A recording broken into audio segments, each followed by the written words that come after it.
दोस्तों नमस्कार, मैं राजकुमार सिंह आप सभी का अपने चैनल पर स्वागत करता हूं। आज का वीडियो सीटेट के उन अभ्यर्थियों के लिए काफी महत्वपूर्ण है जो सीटेट का सेकंड पेपर सामाजिक विज्ञान से दे रहे हैं। हम आप सभी को बता दें कि हमने अपने चैनल पर वर्ष 2011 से 2023 तक के सीटेट के सेकंड पेपर जो सामाजिक विज्ञान के उनकी सभी प्रश्न अपने चैनल पर हम सॉल्व करने वाले हैं। और जो हमारा जो वीडियो सॉल्यूशन होंगे सभी प्रश्न पत्रों के, हम वो सेक्शन वाइज करेंगे। और आपको पता होना चाहिए कि वर्ष 2011 से लेकर 2023 तक सीटेट के द्वारा 55 प्रश्न पत्र करवाए गए थे। और ये सभी प्रश्न पत्र हमारे जो 55 प्रश्न पत्र हैं, ये हमारा एक प्रश्न पत्र के हमने 4 सेक्शन किए हैं: history, political science, geography, pedagogy. तो आज हमें पहले वीडियो है हमारा, और आज हम इस पहले वीडियो में हिस्ट्री के जो 20 अगस्त 2023 को सीटेट का पेपर हुआ था, जो सेकंड पेपर में हिस्ट्री के प्रश्न पूछे गए थे, वे प्रश्न आपके सामने लेकर आए। तो शुरू करते हैं आज का वीडियो बिना किसी की देरी के साथ। आपके सामने पहला प्रश्न है, निम्नलिखित में से कौन से प्रापाषाण स्थल में चूना पत्थर से बने औजार मिले थे? आपको वह स्थल बताना है जो प्रापाषाणिक स्थल हो और वहां से चूना के पत्थर के औजार मिले थे। कुलडीहवा, इनामगांव, ब्रह्मगिरी, हुंसकी। तो जो आपके सामने प्रश्न है, इस प्रश्न का सही आंसर है हुंसकी। अब आपको पता होना चाहिए कि हुंसकी कहाँ स्थित है। आपका ये हुंसकी स्थल कहाँ पर स्थित है? ये आपका कर्नाटक में स्थित है। और ये किस प्रकार का स्थल है? यह एक प्रापाषाणिक स्थल है। ये पूछा गया है, आपको पता होना चाहिए कि जो हुंसकी है वो एक प्रापाषाणिक स्थल है। इसी प्रकार आपके जितने भी मानचित्र दिए गए हैं, जितने भी प्रास्थल हैं, उनके बारे में आप सभी को पता होना चाहिए। जो ब्रह्मगिरी है, ब्रह्मगिरी कहाँ स्थित है? ब्रह्मगिरी भी आपका कर्नाटक में स्थित है। और ये किस प्रकार का एक प्रास्थल है? ये आपका एक महापाषाणिक स्थल है। कैसा स्थल है? महापाषाणिक स्थल है। आपका ब्रह्मगिरी कहाँ स्थित है? आपका ब्रह्मगिरी कर्नाटक में स्थित है और ये एक महापाषाणिक स्थल है। इनामगांव कहाँ स्थित है? आपका इनामगांव आपका स्थित है महाराष्ट्र में। और ये किस प्रकार का प्रास्थल है? यह एक आरंभिक गांव है। क्या है? एक आरंभिक गांव है। ये सारी जानकारी आपकी एनसीईआरटी में दी गई है। जो सबसे महत्वपूर्ण क्या है? कोलडीहवा। कोलडीहवा कहाँ स्थित है? यह आपका उत्तर प्रदेश में स्थित है। और ये किस प्रकार का स्थल है? आपका जो कोलडीहवा है ये एक नवपाषाणिक स्थल है। कैसा स्थल है आपका? ये नवपाषाणिक स्थल है।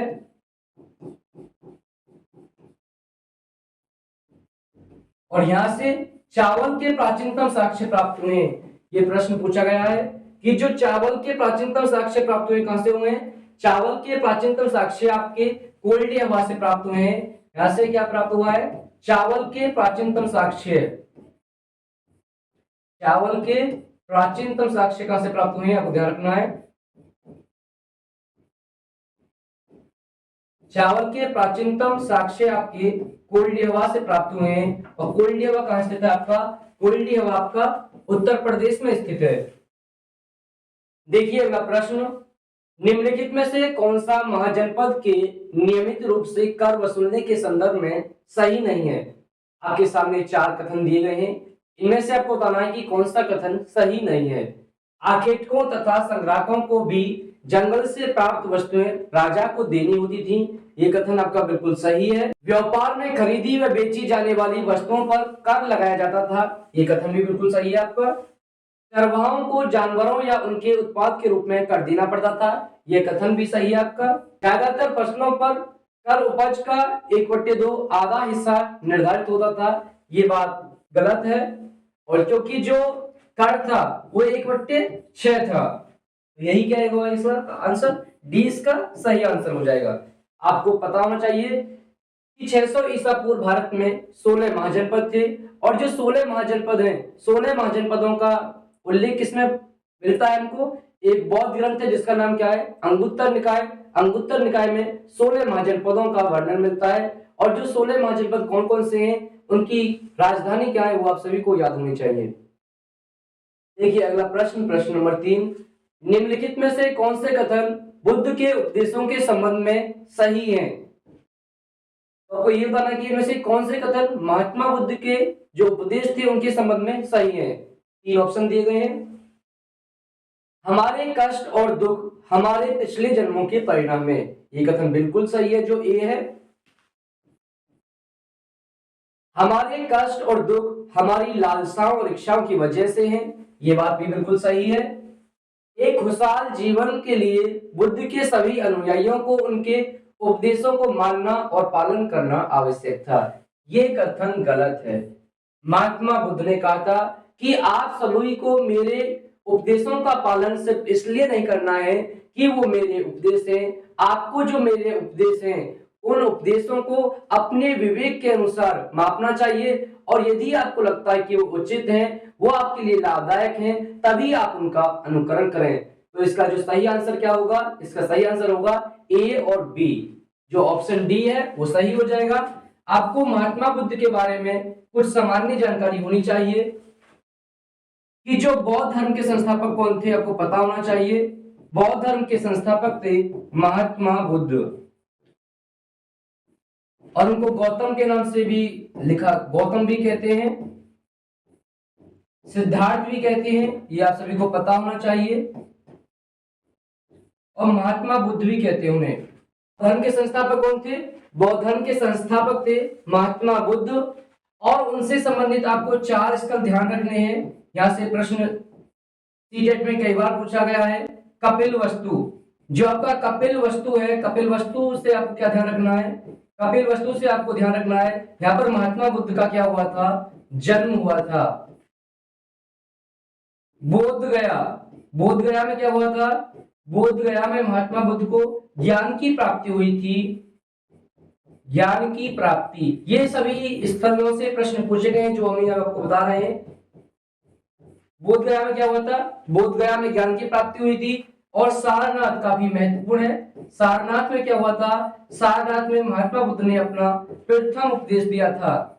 प्रथम उपदेश पूछा गया है कि महात्मा बुद्ध ने अपना प्रथम उपदेश कहां दिया था? सारनाथ में।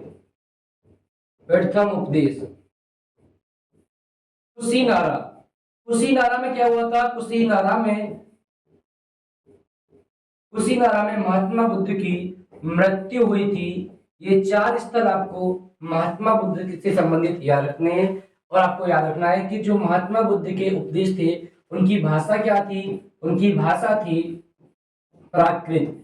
ये जो भी जानकारी हम बता रहे हैं ये एनसीईआरटी से है, और ये आपकी सीटेट की परीक्षा में कई बार पूछी गई है। देखिए अगला प्रश्न, 12वीं शताब्दी में प्रयुक्त प्रौद्योगिकी के संबंध में निम्नलिखित में से कौन सा से कथन सही है? यहाँ पर 2 कथन दिए गए हैं, आपको बताना कि इनमें से कौन से कथन सही हैं। मेहराबों का निर्माण अधिरचना के भार को स्थानांतरित करने के लिए किया जाता था, ये बात बिल्कुल सही है आपकी। मेहराब का मध्य भाग आधारशिला कहलाता था। देखिए जो मेहराब का मध्य भाग था उसे आधारशिला नहीं कहते थे, उसे क्या कहते थे? उसे कहते थे डाट। तो जो आपका ऑप्शन बी है ये क्या हो जाएगा? गलत हो जाएगा। तो यहाँ पे जो सही आंसर क्या होगा? केवल ए इसका सही आंसर है, ए ऑप्शन। देखिए इस प्रश्न के बारे में व्याख्या, 12वीं शताब्दी में 2 प्रौद्योगिकी एवं शैली संबंधी परिवर्तन दिखाई पड़ने लगते हैं। दरवाजों और खिड़कियों के ऊपर की अधिरचना का भार कभी कभी मेहराबों पर डाल दिया जाता था, और जो ये वास्तुकला का यह रूप क्या कहलाता था? यह रूप कहलाता था चापाकार। देखिए जो भी एनसीईआरटी में चित्र है उन चित्रों से संबंधित प्रश्न बनते हैं, जैसा कि इसका एग्जांपल आपके सामने ही है। मेहराब के मध्य भाग में डाट अधिरचना के भार को मेहराब की आधारशिला पर डाल देती है। तो जो डाट है, जो मेहराब के बीच की जो ये क्या आपका ये मेहराब है, इस मेहराब के जो मध्य की जो संरचना है इसे क्या कहते हैं? इसे डाट कहते हैं। देखिए आपके सामने प्रश्न नंबर 5, खुदा की रचना के खाते में उसका ब्यौरा क्योंकि मर्दों की सूची में नहीं आता, इसलिए इतनी शानदार खूबियों से भी उसे आखिर हासिल क्या हुआ? ये लेखांश 13वीं शताब्दी में किसके लिए लिखा गया है? आपके सामने ऑप्शन है देवदा, रजिया, गौतमी, रुद्रमा देवी। सबसे पहले तो आपको ये पता होना चाहिए कि जो ये स्टेटमेंट है, जो लेखांश है, ये लेखांश किसका है? ये लेखांश है मिनहाज इस राज का, मिनहाज ए सिराज।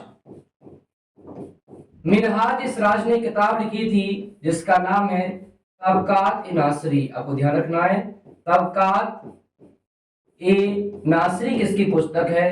तबकात ए नासरी पुस्तक है मिनहाज इसराज का। और जो ये स्टेटमेंट है, ये स्टेटमेंट किसके बारे में है? दिद्दा, रजिया, गौतमी, रुद्रमा देवी।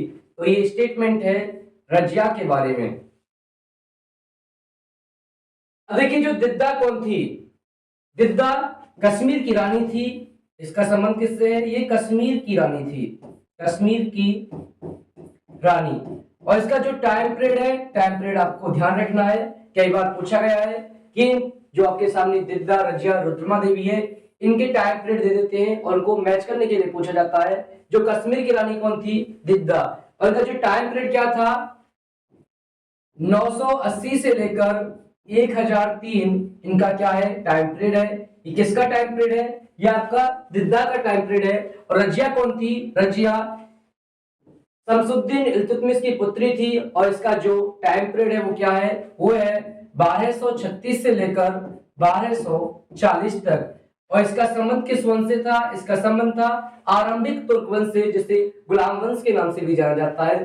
देखिए गौतमी नाम की मध्यकाल में कोई शासिका नहीं थी। और जो रुद्रमा देवी है, ये जो आपका आधुनिक आंध्र प्रदेश में वारंगल क्षेत्र है, ये वारंगल क्षेत्र की क्या थी? रानी थी। वारंगल क्षेत्र की रानी थी। और इसका जो वंश क्या था पूछा जा सकता है। इसका जो वंश था ये आपका आधुनिक आंध्र प्रदेश में पड़ता है। इसका जो वंश था वो क्या था? ये काकतीय वंश से संबंधित थी, काकतीय वंश।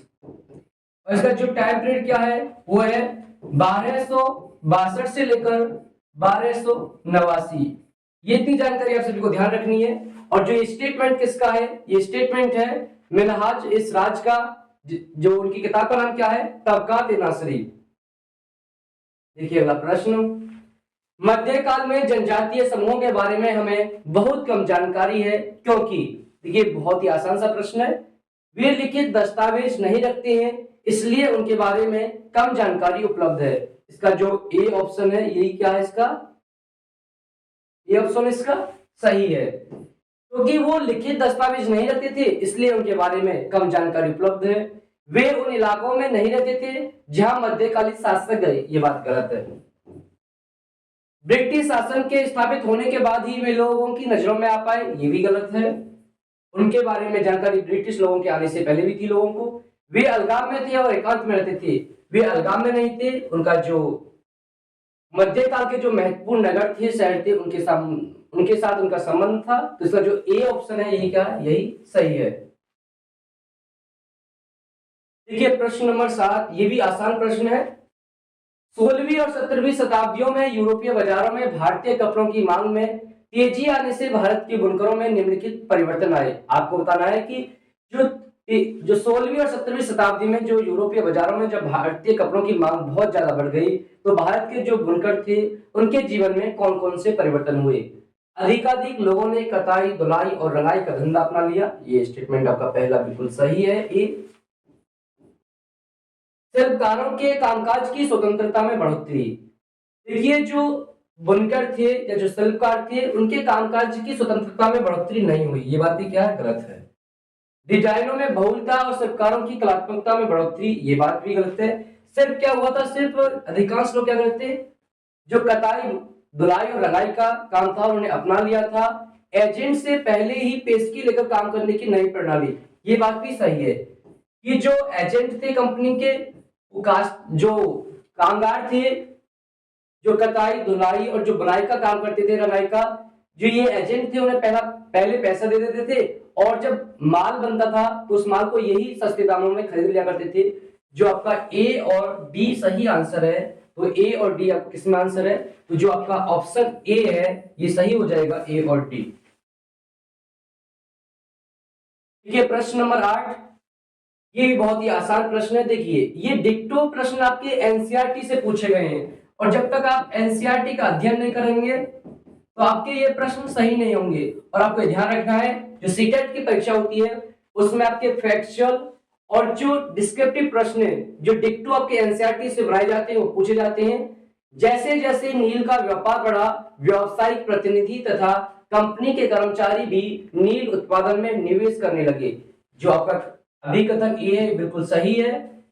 इसमें होने वाले अधिक लाभ से आकर्षित होकर बहुत से लोग स्कॉटलैंड और इंग्लैंड से भारत आए और बागान मालिक बन गए। आपका कारण आर भी सही है।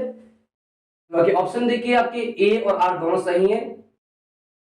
ए सही है परंतु आर गलत है, ये बात गलत है। आर सही है। ए और आर दोनों सही है परंतु आर ए की सही व्याख्या नहीं है। ए की जो व्याख्या आर सही कर रहा है, तो आपका ऑप्शन बी भी गलत हो जाएगा। ए गलत है, ये बात गलत है क्योंकि ए सही है। ए और आर दोनों सही है परंतु आर ए की सही व्याख्या करता है। जो आपका डी ऑप्शन है क्या हो जाएगा? बिल्कुल आपका डी सही ऑप्शन है।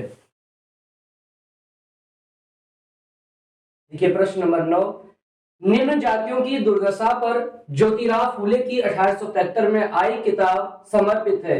आपको ध्यान रखना है कि जो 1873 में महात्मा ज्योतिराव फूले ने कौन सी किताब लिखी थी, ये पूछा जा सकता है। तो उस किताब का नाम क्या था? उस किताब का नाम था गुलामगिरी।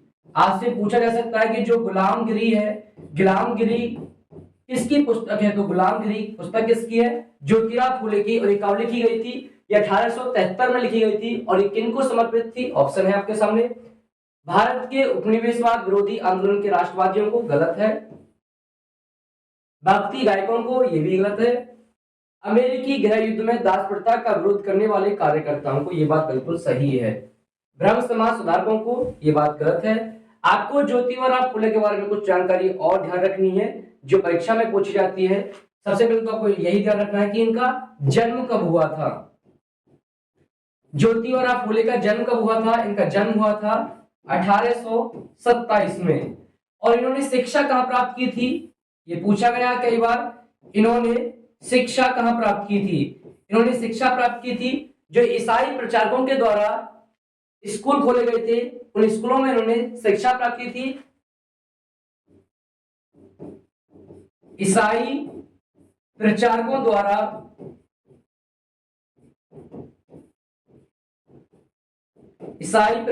द्वारा खोले गए स्कूल में, खोले गए स्कूल में इन्होंने शिक्षा प्राप्त की थी। और इन्होंने एक संस्था की स्थापना की थी, वो भी आपको ध्यान रखना है। इनकी संस्था का क्या नाम था? सत्य शोधक समाज। और इसकी स्थापना कब की थी इन्होंने? 1863 में। जो ज्योतिराव फूले की संस्था है उसका नाम क्या है? सत्य शोधक समाज। सत्य शोधक समाज का संस्थापक कौन था? क्या बात पूछा गया है, तो इसका सही आंसर हो जाएगा ज्योतिराव फूले। और इनकी दो किताब थी। एक किताब तो अभी आपको बता दिया था कि इनकी जो एक किताब थी क्या थी, उसका नाम था गुलामगिरी। और इनकी जो दूसरी पुस्तक थी उसका नाम था चाम्बुक, काश्तकार की चाम्बुक। काश्तकार की चाम्बुक। कई बार प्रश्न पूछा गया है कि जो काश्तकार की चाम्बुक है ये किसकी पुस्तक है? तो आपको ध्यान रखना है ये पुस्तक किसकी है? ज्योतिराव फूले की। देखिए अगला प्रश्न, निम्नलिखित कथनों पर विचार कीजिए। आपके सामने ये भी एनसीईआरटी से डिक्टो प्रश्न है, आसान प्रश्न है, सिर्फ स्टेटमेंट है। 19वीं सदी के दूसरे अर्ध तक गैर ब्राह्मण जातियों के भीतर से भी लोग जातीय भेदभाव के खिलाफ आवाज उठाने लगे और सामाजिक समानता और न्याय की मांग करते हुए आंदोलनों की शुरुआत की। जो आपके सामने ये ऑप्शन है ए, ये बिल्कुल सही है आपका। मध्य भारत में सतनामी आंदोलन की शुरुआत घासीदास ने की, ये बात बिल्कुल सही है। आपको ध्यान रखना है कि जो सतनामी आंदोलन है इसकी शुरुआत किसने की थी? घासीदास ने की थी। और इसकी शुरुआत कहां पर हुई थी? इसकी शुरुआत हुई थी आपकी मध्य भारत में। मध्य भारत में सतनामी आंदोलन की शुरुआत किसने की थी? घासीदास ने की थी। कई बार पूछा गया है। जिन्होंने चमड़े का काम करने वालों के बीच काम किया एवं उनको संगठित किया और उनकी सामाजिक स्थिति में सुधार के लिए आंदोलन किए। ये जो दोनों कथन ए और बी सही है। सही विकल्प का चयन करना है। ए सही है परंतु बी गलत है। ये आपका जो पहला ऑप्शन है ये आपका गलत हो जाएगा। ए और बी दोनों सही है परंतु बी ए का उदाहरण नहीं है, ये भी गलत है क्योंकि जो ए का उदाहरण क्या है, बी है। ए और बी दोनों गलत हैं, ये भी आपका गलत है। ए और बी दोनों सही है और बी ए का उदाहरण है, ये बिल्कुल सही है आपका डी। देखिए इस प्रकार के जो प्रश्न है, इस प्रकार के प्रश्न भी आपके तभी सही होंगे जब आप क्या करेंगे, जब आप एनसीईआरटी पढ़ेंगे। और आपको एनसीईआरटी स्वयं पढ़नी चाहिए जिससे आपकी जो आलोचनात्मक सोच है, आपकी आलोचनात्मक सोच विकसित हो। और जो पीवाईक्यू है, हमने अभी आपको बताया था कि 2011 से लेकर 2023 तक के जितने भी 55 सेट हुए हैं, हम अपने 55 सेट इस चैनल पर सॉल्व कर रहे हैं। आप उनकी प्रैक्टिस यहां से कर सकते हैं और एनसीईआरटी आप खुद पढ़ें तो आपका जो सीटेट का सेकंड पेपर है वो एक बार में हो जाएगा। काफी महत्वपूर्ण प्रश्न है और ये कई बार रिपीटेड प्रश्न है, ये आपको बहुत अच्छे से तैयार करना है। निम्नलिखित में से किसने कुरान की आयतों की पुनर्व्याख्या करके कहा कि महिलाओं को भी शिक्षा का अधिकार मिलना चाहिए? तो ये कथन किसका है? बेगम अनीस किदवई, मुमताज अली, हजारा बीबी इस्माइल, बेगम रुकैया सखावत हुसैन। तो इसका जो सही आंसर है, इसका सही आंसर है आपका बी, मुमताज अली ने कहा था। मुमताज अली ने कुरान की जो आयतें थी उनकी पुनर्व्याख्या की और उन्होंने कहा कि महिलाओं को भी शिक्षा का अधिकार मिलना चाहिए। 1883 में एल्बर्ट बिल को लागू करने पर विरोध हुआ क्योंकि आपको ध्यान रखना है कि जो एल्बर्ट बिल है इसे ब्रिटिश पार्लियामेंट के द्वारा 1883 में पेश किया गया था, लेकिन ये बिल पास नहीं हो पाया। इसका विरोध किसने किया था, आपको ध्यान रखना है, इसका विरोध अंग्रेजों ने किया था। और इसका विरोध क्यों किया गया था? क्योंकि जो एल्बर्ट बिल में कुछ ऐसी बातें थी जो भारतीय न्यायाधीश थे, उन भारतीय न्यायाधीशों को अंग्रेजों के समान बराबरी के दर्जे देने की बात की गई थी। इससे जो अंग्रेज थे, अंग्रेजों ने विरोध किया। तो आपकी इसकी ऑप्शन पढ़िए, भारतीयों ने इसका विरोध किया क्योंकि इस बिल ने ब्रिटिश सरकार को बिना सबूत के भारतीयों पर मुकदमा चलाने की छूट दे दी थी। जो आपका ए है वो क्या, आपका ए गलत है क्योंकि जो इसका विरोध था, इसका विरोध भारतीयों ने नहीं किया था। बिल ने अंग्रेज और भारतीय न्यायाधीशों के बीच समानता स्थापित करने का प्रयास किया। ये बात बिल्कुल सही है आपका बी ऑप्शन। बिल ने अंग्रेज और भारतीय न्यायाधीशों के बीच समानता स्थापित करने का प्रयास किया। तो आपके दोनों रिपीटेड हैं। बिल भारतीय लोगों के प्रति नस्लवादी नजरिया रखता था। तो डी और क्या हो जाएगा इसका गलत। इसका सही आंसर क्या है आपका बी और सी। ये शायद जो बी और सी आपके ऑप्शन, ये दोनों एक ही ऑप्शन है, रिपीटेड है। इसका आंसर क्या हो जाएगा बी। देखिए अगला प्रश्न, प्रश्न नंबर 13। नीचे दो कथन ए और बी खिलाफत आंदोलन के संदर्भ में है। 1920 में अंग्रेजों ने तुर्कों के सुल्तान खलीफा पर बहुत सख्त संधि थोप दी थी। ये बात बिल्कुल सही है, ये एनसीईआरटी में दिया गया है कि 1920 में अंग्रेजों ने तुर्की के सुल्तान खलीफा पर बहुत सख्त संधि थोप दी थी। जो आपका ए ऑप्शन, ये बिल्कुल सही है। भारतीय मुसलमान चाहते थे कि पुराने ओटोमन साम्राज्य में स्थित पवित्र मुस्लिम स्थानों पर खलीफा का नियंत्रण नहीं होना चाहिए। देखिए यहाँ पर जो नहीं है ये गलत है। जो भारतीय मुसलमान चाहते थे कि जो पुराना ओटोमन साम्राज्य है उसमें जितने भी पवित्र मुस्लिम स्थान है उन सब पर खलीफा का नियंत्रण होना चाहिए। तो जो आपका बी क्या हो जाएगा, गलत हो जाएगा। ए सही है परंतु बी गलत है। इसका सही आंसर क्या हो जाएगा ए, क्योंकि यहाँ पर नहीं दिया है, ये नहीं होना चाहिए था। देखिए प्रश्न नंबर 14 और ये वीडियो का अंतिम प्रश्न है। स्वतंत्र भारत के संबंध में निम्नलिखित कथनों पर विचार कीजिए। हमारा संविधान कानून की नजर में सबको बराबर मानता है, लेकिन असल जिंदगी में कुछ भारतीय औरों के मुकाबले ज्यादा बराबर है। कथन ए बिल्कुल सही है। आप सभी जानते हैं कि भारतीय संविधान में कहने के लिए ही कानून की समक्ष समानता है, लेकिन वास्तविक जीवन में अभी समानता नहीं है, बहुत ज्यादा असमानता है। भारतीय संविधान में तय किए गए आदेशों को हम अभी तक साकार नहीं कर पाए। कारण जो आपका कारण बी है ये भी सही है। सही विकल्प का चयन कीजिए। ए और बी दोनों सही है परंतु आर ए का सही कारण है। तो इसका सही आंसर क्या है आपका ए ही इसका सही आंसर है। ये वीडियो आपको पसंद आया है तो इस चैनल को आप सब्सक्राइब करें और इस वीडियो को अधिक से अधिक शेयर करें। वीडियो देखने के लिए धन्यवाद। मिलते हैं एक नए वीडियो के साथ।